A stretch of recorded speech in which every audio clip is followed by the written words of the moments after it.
Café Filosófico vai ao cinema. Hoje, mais um programa em que os psicólogos Carlos Baiton e Maria Helena Guerra analisam filmes que ajudam a compreender o ser humano e sua cultura. O tema deste programa é ecologia. O filme Instinto conta a história de um professor que decidiu viver com gorilas em meio à natureza. O encontro desse personagem com um psiquiatra traz à tona uma mensagem para toda a humanidade. Um café filosófico para refletir sobre o futuro do nosso planeta. Nós vamos acompanhar hoje o processo de um professor de antropologia, que durante muito tempo fica na África, isolado da civilização, né, distante de todos, convivendo com os gorilas, no meio da natureza. Né, e o efeito que isso produziu nele, por um lado, né, a possibilidade de perceber a integração, né, do ser vivo no ambiente, e, por outro lado, a capacidade humana de destruição. Ele vai se ver diante de uma situação de extrema violência, de agressividade, destruição, e então vai reagir de uma forma muito intensa, muito profunda, muito agressiva, inclusive, né, com uma doença mental bastante grave, decorrente da dificuldade dele elaborar, poder conviver com um aspecto tão destrutivo, tão desorganizador da civilização, que se por um lado é esplêndida e nos permite desenvolver tantas coisas, por outro lado, uma capacidade de destruição enorme, maior do que qualquer outro habitante do planeta. Então ele vai ver isso muito de perto.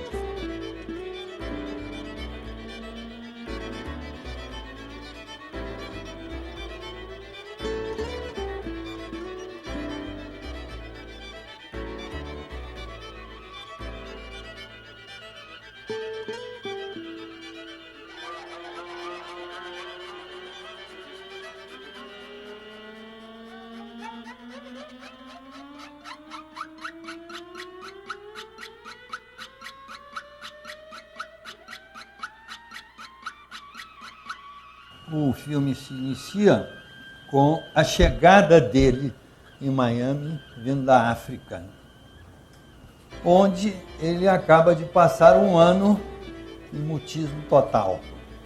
Prisioneiro do governo de Ruanda por ter assassinado 2 guardas florestais, e nós não sabemos por quê. E, ao desembarcar no aeroporto, ao ser acompanhado por policiais, há um distúrbio na engrenagem elétrica sonora do aeroporto e um som intenso se propaga pelo subterrâneo onde ele está sendo conduzido.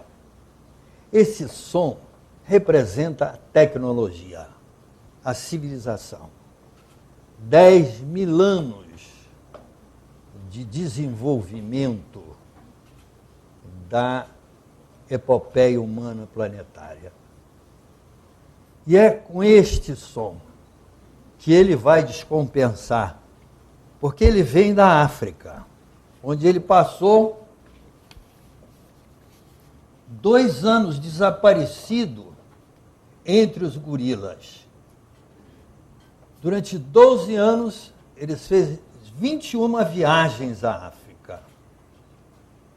E, convivendo com os gorilas, ele sentiu a sua maneira de viver, empatizou com sensibilidade algo do seu mundo que ele havia perdido no dele. Mas isso tudo foi violentado pela civilização. Ao voltar ao aeroporto e ao ouvir o som da tecnologia, da civilização, ele descompensa terrivelmente.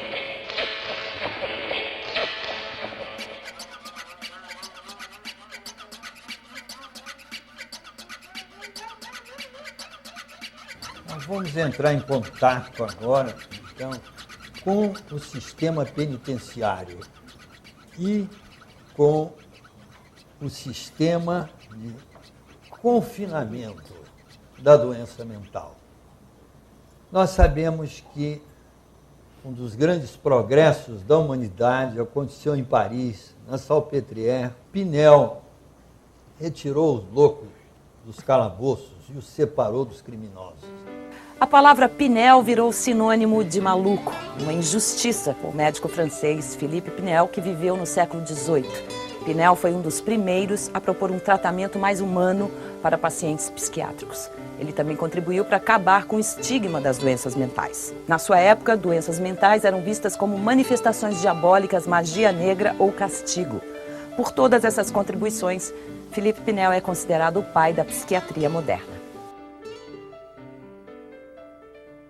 No entanto, com o desenvolvimento tecnológico hoje, nós vemos que existe uma grande repressão medicamentosa da doença mental junto com o desenvolvimento dos psicofármacos. De tal forma que a doença mental que é combatida com esses maravilhosos produtos farmacêuticos, ao mesmo tempo, ela é contida, ela é escondida, ou seja, de certa forma, encarcerada quimicamente. No centro disso está a ecologia planetária, também como um outro que nós encarceramos e que escravizamos para nosso proveito, tanto a flora quanto a fauna. E essa atuação nossa planetária de domínio se dá desde o início da civilização, pelo predomínio do arquétipo patriarcal, que é, segundo nós estamos apresentando, o arquétipo da organização, que se sobrepôs ao arquétipo matriarcal, o arquétipo da sensualidade, da fertilidade que predominava no mundo pré-histórico.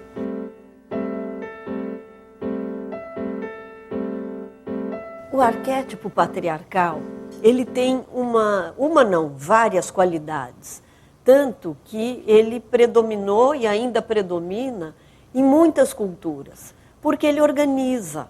Na hora que a gente tem um grupo maior de pessoas vivendo e convivendo, naturalmente vai despontar uma liderança, alguns vão se encaminhar para determinada atividade, outros irão também naturalmente para outras atividades, e isso vai gerar uma ordem e uma hierarquia.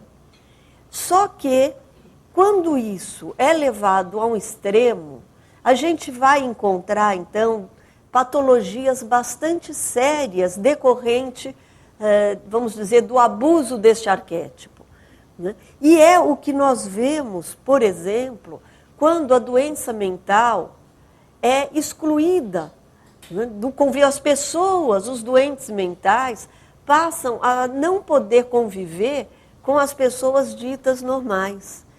As pessoas eram banidas do convívio, ficavam confinadas às vezes 15, 20, 30 anos, dopadas, praticamente colocadas em depósitos, não é? E isso hoje, graças a Deus, já foi bastante modificado. Então, essa questão do arquétipo patriarcal, que por um lado é excelente na sua organização, quando ele aparece de uma forma exacerbada, essa hierarquia vai servir muitas vezes ao poder e ao abuso de poder.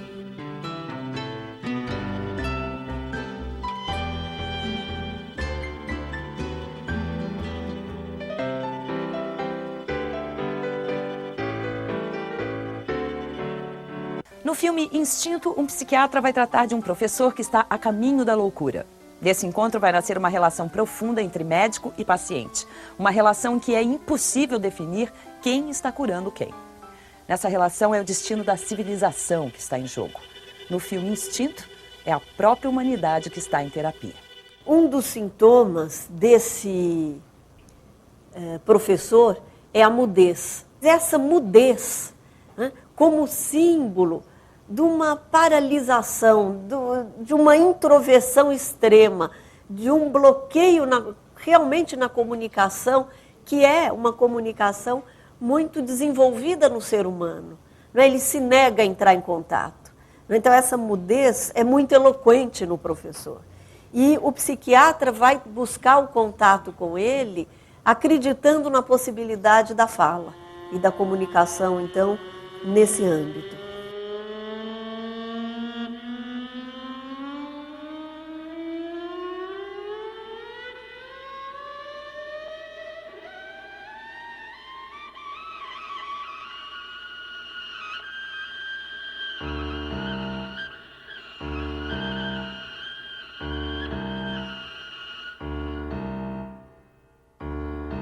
A representação de duas abordagens na psiquiatria. Uma é a abordagem exclusivamente medicamentosa, de orientação patriarcal, hierárquica, o médico é o sadio, o paciente é o louco, e a comunicação entre eles é a medicação. E não há nenhuma interação emocional nem comunicação maior. Por outro lado, nós vemos aqui a orientação matriarcal, a partir da emoção, da sensualidade, da compreensão, da compaixão, da empatia.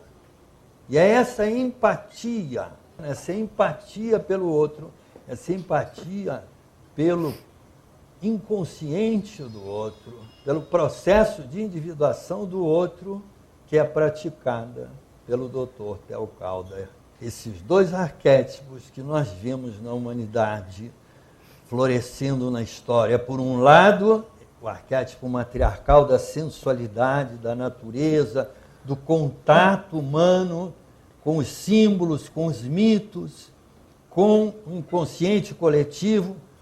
Do outro lado, a atitude patriarcal, racional, organizadora, dominadora, de poder exclusivamente sobre a natureza, sobre as classes sociais, sobre o planeta de um modo geral.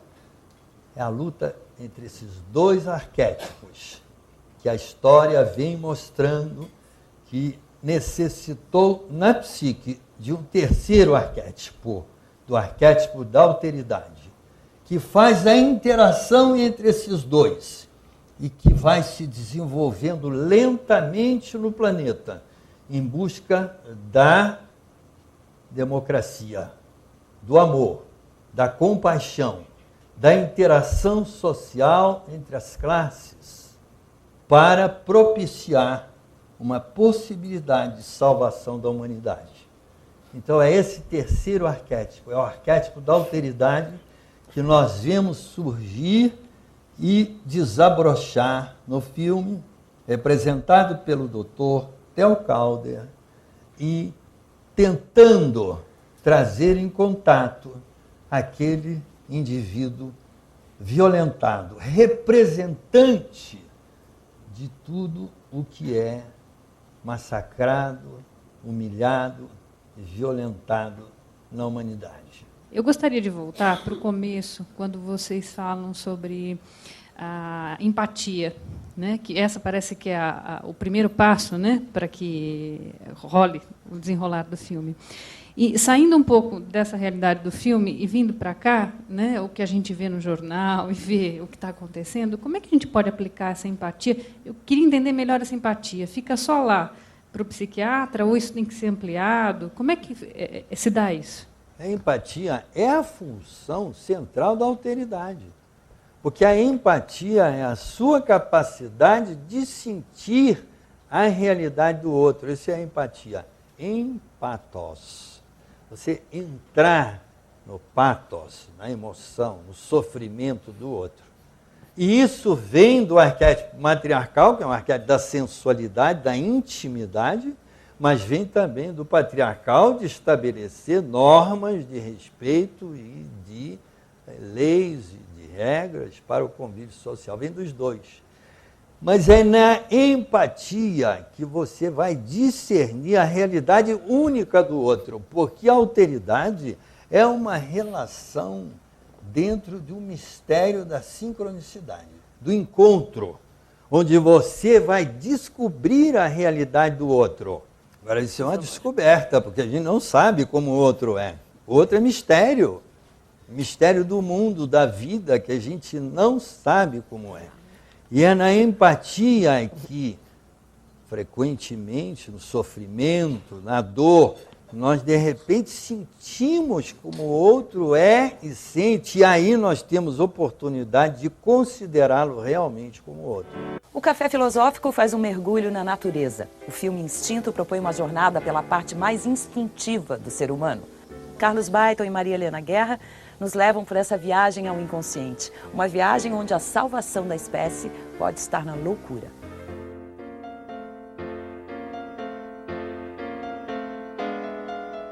O Dr. Tel começa a entrar em empatia com o professor Powell.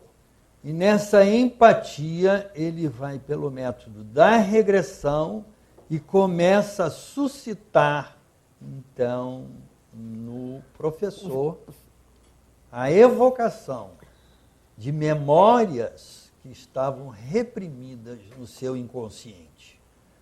E essas memórias levam o professor à África e ele começa a revivenciar o fascínio que ele experienciou em contato com a natureza. E é preciso vocês empatizarem, sentirem muito o que foi que o professor sentiu ao se aproximar dos gorilas.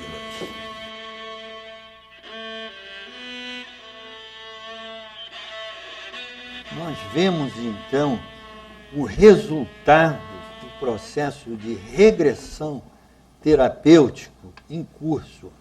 Só que, durante essa regressão, que é a centroversão da energia, a pessoa se dirige para o centro de si mesmo, encontra-se ali a sombra, junto com os arquétipos, e sobretudo com o arquétipo central, que é o centro da personalidade, está a sombra. E é isso o que o professor vai encontrar. Porque quando o psiquiatra Theo Calder lhe apresenta o retrato da sua filha, ele vai ter a relação perdida com sua filha. Ele diz adeus, porque ele dela se separou. No entanto, ele quer reprimi-la, por isso ele esmurra a mesa e quebra o quadro, né, que o psiquiatra lhe apresentara. Mas nesse momento, ele começa a falar. E ao falar, ele volta para este mundo e entra em sintonia com o psiquiatra. E diz a ele: você quer que eu venha para o seu mundo, mas você é capaz de me acompanhar para o meu? O psiquiatra não tem ideia do que ele está dizendo. E diz logo: claro, eu vou. Porque esse mundo para o qual o professor convida o psiquiatra é um mundo natural, né? É um mundo que ele descobriu na África. E é o mundo da espiritualidade e da transcendência daqueles que convivem em harmonia com o todo. Mas para isso, ele vai precisar ultrapassar barreiras que ele não imagina. Porque a gente estando dentro de uma civilização, dentro de um contexto já habitual de concessões, de ceder determinados convicções em prol de algo, de um status, de um ganho, de uma manutenção de um status quo, a gente perde muito daquilo que poderia ser desenvolvido e ampliado na nossa consciência se a gente buscasse mais o ser do que o ter. Esse professor, Powell, ele teve uma experiência profunda do ser. Ele volta não apenas para dentro dele mesmo ele volta para a própria origem da espécie humana. Ele vai lá para trás, buscar, através dos gorilas, uma relação até com a ancestralidade, com o momento em que o ser humano começou a se desenvolver, né, ainda associado a outras espécies. E aí, o que acontece nesse momento é que o psiquiatra está muito mais engajado na sociedade, inclusive almejando espaços profissionais, cargos, e ser o predileto ali do diretor, e é tudo isso, então, que ele vai ter que ultrapassar para poder se aproximar do mundo do Paulo.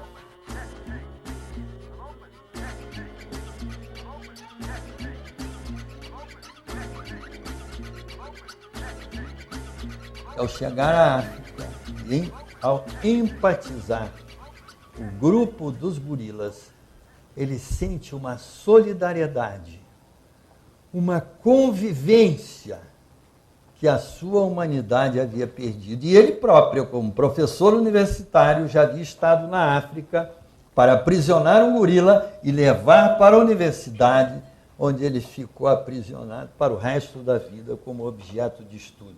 Então, essa desumanização da ciência que o professor Paulo vai questionar completamente quando ele entra em contato com a vida dos gorilas.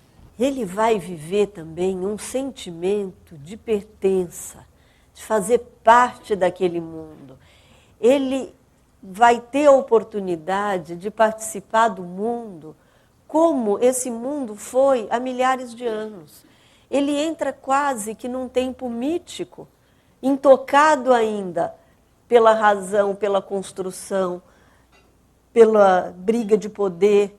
Ele entra num universo onde ele vai conhecer a paz, a tranquilidade. E ele vai cada vez mais se integrando e vai passar a pertencer e a ser aceito e acolhido nesse grupo de gorilas. Talvez como ele nunca tenha sentido antes a sua acolhida, a sua participação dentro de um grupo. A gente sabe que uma das características do arquétipo matriarcal é que ele funciona numa condição mágico-mítica. É o pensamento que a gente faz uma torcida para o nosso time e a gente acha que se a gente assistir ao jogo sentada no mesmo lugar, com a mesma roupa, comendo a mesma pipoca, olhando, né, naquele mesmo ângulo, o time ganha. Porque eu fiz da outra vez, deu sorte. Então, essas coisas que a gente tem, que obviamente não vão adiantar nada se o time não for um bom time, mas a gente torce, a nossa torcida é o nosso pensamento mágico, é o nosso desejo. Né? Vai acontecer porque eu quero muito que aconteça. Então, esse universo, que é o universo dos mitos, da imaginação, da fantasia, ele vai conhecer profundamente na companhia desses gorilas, que evidentemente recebem por parte dele toda a projeção, toda a imaginação que ele deposita naquele contexto. Quer dizer, talvez uma outra pessoa pudesse dizer, Deus me livre a ficar no meio do mato cheio de gorila, eu quero ficar longe disso. Para ele está absolutamente integrado, ele tem uma vivência profundamente religiosa, no sentido da religação com o todo. O filme Instinto tem como temas a natureza e a ecologia. Na relação de dois personagens, o espectador acompanha o lado racional e o lado instintivo do ser humano. Neste Café Filosófico, Carlos Baiton e Maria Helena Guerra mostram que o filme trata de um equilíbrio delicado. Um equilíbrio entre os lados feminino e masculino da natureza humana. Um equilíbrio vital para o futuro da vida no planeta. Não se trata de dizermos que o arquétipo patriarcal é ruim e o matriarcal bom. Não é essa a nossa intenção. Porque o patriarcal, como organização e trazendo o progresso da humanidade, a tecnologia, ele é um arquétipo maravilhoso. o matriarcal com a sensualidade e a sua proximidade íntima também é maravilhoso. Ambos têm sombras. O matriarcal tem a sombra da ignorância e muitas vezes do apego à sensualidade, à obesidade, ao alcoolismo, outras drogas e a muitos distúrbios da sensualidade. O patriarcal tem a sua sombra também de poder, de prepotência, de agressividade, que culmina na guerra. Mas o que nós queremos pontuar é que houve, no desenvolvimento da humanidade, no início da civilização, um aumento de poder enorme em função da tecnologia. Essa tecnologia é que inverteu o domínio, trouxe uma ruptura planetária, onde o arquétipo patriarcal e a nossa espécie aí com ele passou a comandar o planeta, se separou de todas as outras espécies, passou a dominar a flora e a fauna e a destruir. Já hoje são 15 mil espécies ameaçadas de destruição. E essa hegemonia, então, planetária é que trouxe esse elitismo do ser humano com a natureza. Essa ruptura que é representada miticamente como a saída do paraíso. É a ruptura com a convivência ecológica. Essa ruptura estabelece o poder como hegemonia nossa sobre o planeta. E é isso que Paulo, de repente, descobre que com esse poder, esse saber, como professor universitário, ele havia perdido a sintonia com o seu próprio planeta, com a vida na Terra, com a vida mítica dos antepassados. E aí que ele sofre a sua grande transformação, em função da sociologia do grupo dos gorilas, que ele sintoniza e que, de repente, num acontecimento de sincronicidade mágica, ele se sente acolhido e passa a fazer parte do grupo. E aí percebe o que havia perdido e o que a humanidade havia perdido junto com ele ao desenvolver a sua capacidade e poder.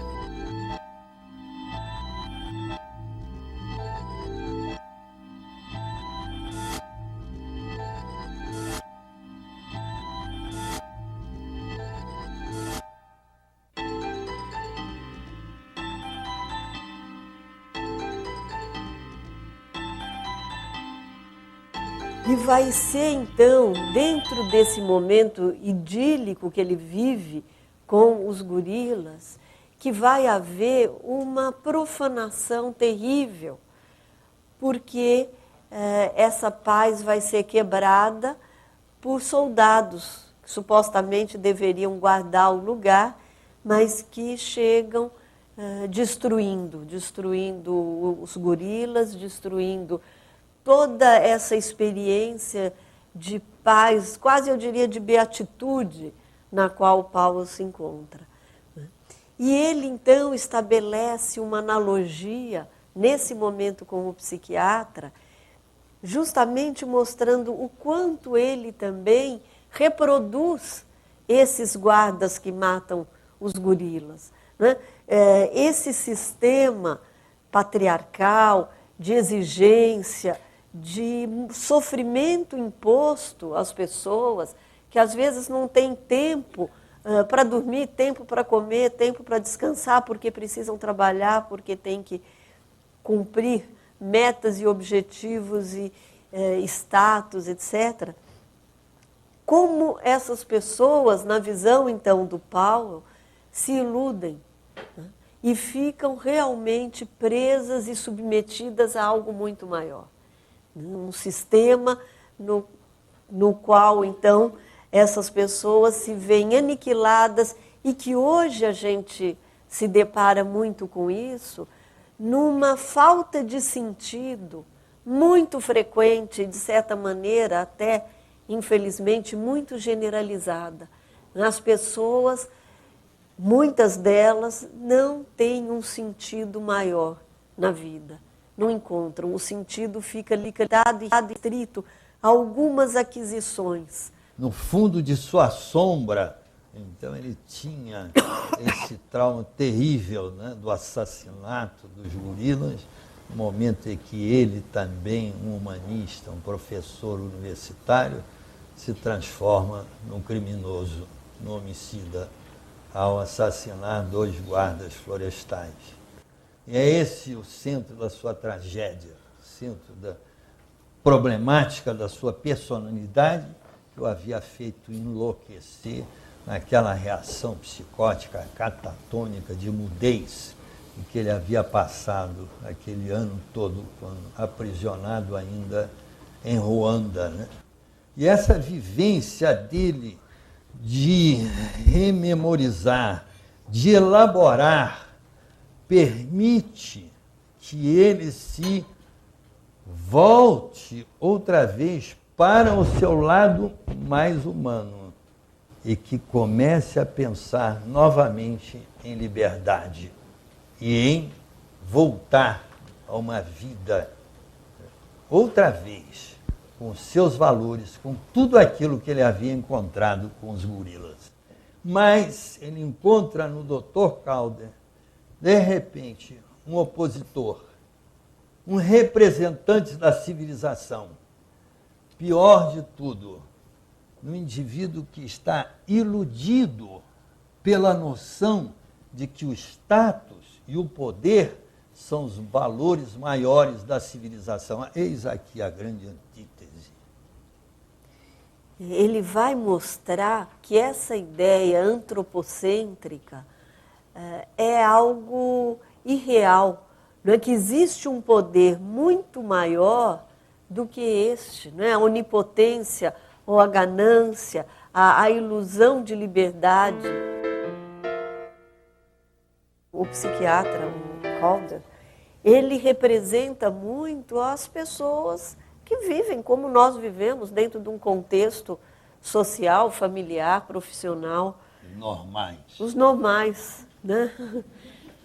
Então, né, nós todos normais, que vivemos dentro disso, e que somos profundamente iludidos, né? Achando, né, tem uma frase assim que eu acho incrível, querer é poder. Isso é divulgado e as pessoas acham que isso é um pensamento positivo. Querer é poder. Depende, não é? Depende do âmbito em que a gente vai inserir essa frase.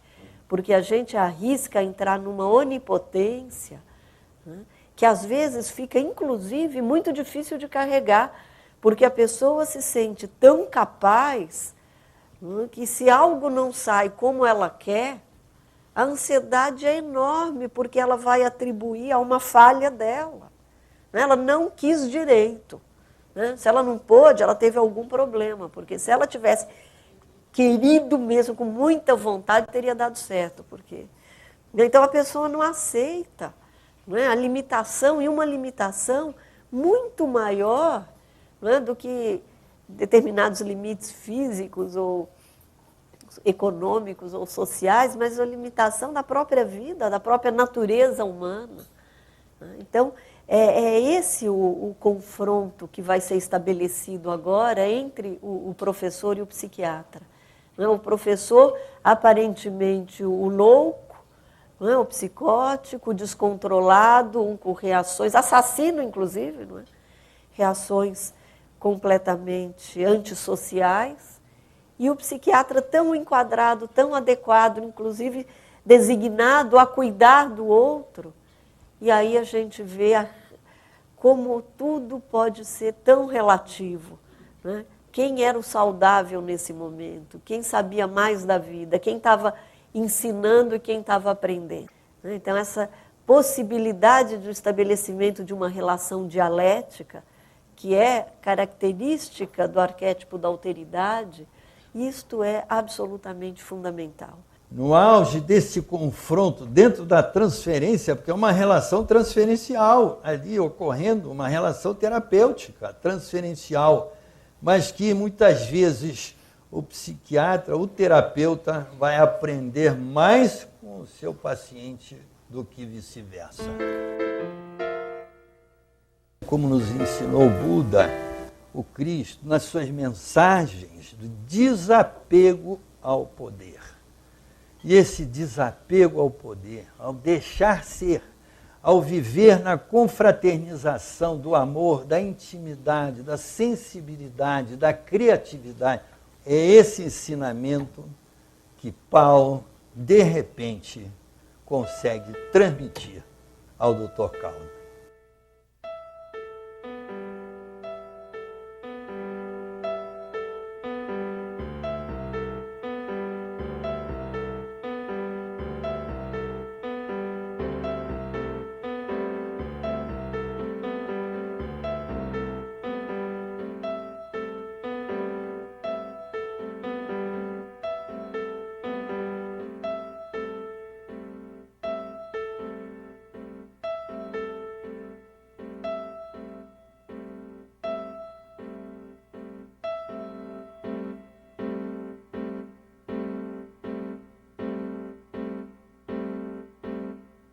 Nós vemos, então, que o psiquiatra tentou uma última manobra de poder com ele ao receber a contestação de toda uma filosofia existencial do saber, do poder, da tecnologia. O psiquiatra quis manipular e dizer, mas e a sua relação com a sua filha? Tocando num ponto onde o professor é altamente vulnerável e inferiorizado. Mas ele não se deixou abater.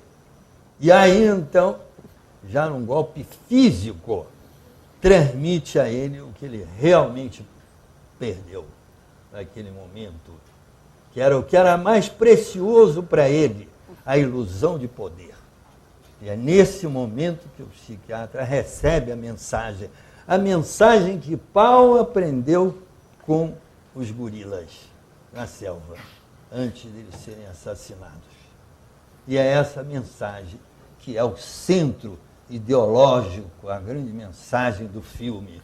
Está configurada a relação entre o Dr. Calder, o psiquiatra, e o professor Powell, o criminoso, o paciente. Uma relação agora na vivência de poder. Quem vai dominar quem? É o arquétipo patriarcal que se apresenta na relação médico-paciente. Mas, junto com isso, nós temos uma pessoa iniciada no resgate do matriarcal, da emoção, da solidariedade. E é esse professor que tem uma mensagem para a humanidade e uma mensagem para o seu psiquiatra. E essa mensagem é o arquétipo da alteridade, que evidentemente nós não podemos mais retroagir no tempo e vivermos entre as esferas, entre a natureza, com a sua dominância matriarcal. Mas nós podemos resgatar essa vivência com o nosso corpo, com os nossos instintos, com os nossos arquétipos, através do arquétipo da alteridade, que é o arquétipo que propõe a reunião do matriarcal com o patriarcal.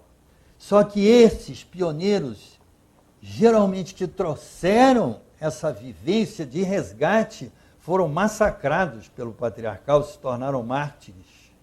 Só que eles são mártires na cultura do planeta, mas são, ao mesmo tempo, baluartes, estrelas que nos guiam, como Jesus, dentro do mito cristão, Buda no Oriente, posteriormente, os grandes gênios da humanidade, Gandhi, Martin Luther King, os Kennedy, esse professor que de repente vai na África buscar, e o nosso saudoso John Lennon. que traz essa música, que traz essa vivência de alteridade para o planeta, esses indivíduos são mártires, foram massacrados. Mas eles são a proposta de salvação da humanidade. A salvação ecológica da humanidade, iniciada por São Francisco, na sua mensagem, né, ecológica. E nesse estado, nessa vivência, essas pessoas têm algo a transmitir, têm uma mensagem de alteridade, e é isso que o paciente agora denuncia ao psiquiatra. Qual de nós dois é aqui o captor, o dominador? E se você é o dominador, ele diz, você se acha um homem livre?